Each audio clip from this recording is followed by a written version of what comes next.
One of the most important pieces of equipment you're going to need in your home studio is your audio interface. It's the way you're going to get all the audio in and out of your computer, and it actually will function in a couple other ways as well.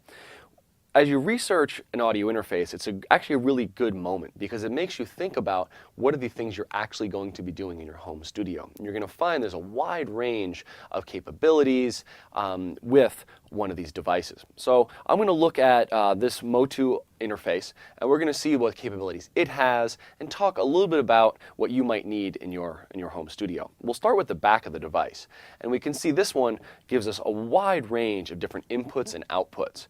And just like we saw before, the inputs and outputs are largely 1/4-inch cables, and these are all TRS.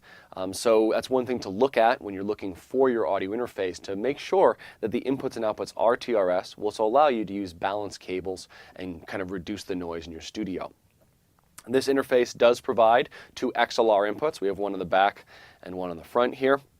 And we see a couple other things it has as well. We have MIDI input and output. So that's one thing to ask yourself. Do you have any old synthesizers that you need to connect to into your computer? In which case you might want to look for an interface that does have MIDI capability. It has a digital signal in and output called SPDIF, which might be useful for you if you have some digital reverb units or something. This connects to my computer via FireWire, and we also find many interfaces that connect via USB, and that's a choice that you want to make. FireWire connections tend to work with a larger number of audio streams going at once, but USB is fine if you're recording only a couple things at once simultaneously. Now, this is quite a full-featured device in that we have many, many inputs and outputs. And for many situations, you probably won't need that many ins and outs. Like, are you recording a complete drum kit with 10 microphones? Well, something like this might be quite useful. But if you're only going to be recording a vocalist and a guitar player at once, a smaller interface is fine.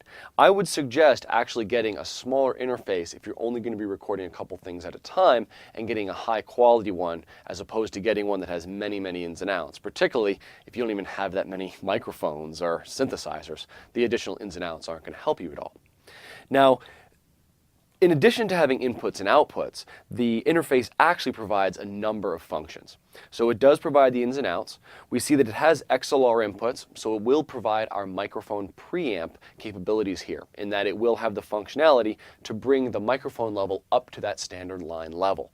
And when doing that, there'll always be a knob on the outside called trim or gain just for that purpose. We also see that this interface has a series of switches. Now, one of them is the 48, which is phantom power, which is going to be used to power condenser microphones, which we saw was necessary. And another switch we see here is a pad. And a pad is an attenuation, which means it's lowering the value of the signal. It's actually making it quieter. And that can be necessary when you're using a really, really high quality microphone with a powerful output, or when you're recording something that's very loud, it might be necessary to bring that pad in to reduce the level of the signal. It's also one of those things where you might have the pad on by accident. I actually don't find myself using the pad much. I find it more, I'll be like curious, why am I not getting enough signal? Oh, that switch is enabled. There are some devices where it's actually a knob that gets pulled out that engages the pad, and it's even hard to see that it's there. So do investigate with your interface if there is that functionality, because it can be an important one, it can cause issues, and it can also be something you do want to engage if you're using very loud signals. There'll also be your headphone output will be here. So in addition to inputs, you do want to make sure that the output you're using is of a high quality. Definitely, it's much better to use an interface audio than rely on the audio output from your computer. It'll sound better, and you'll probably get a hotter signal. And the headphone out will sound better as well, so it's something to watch for.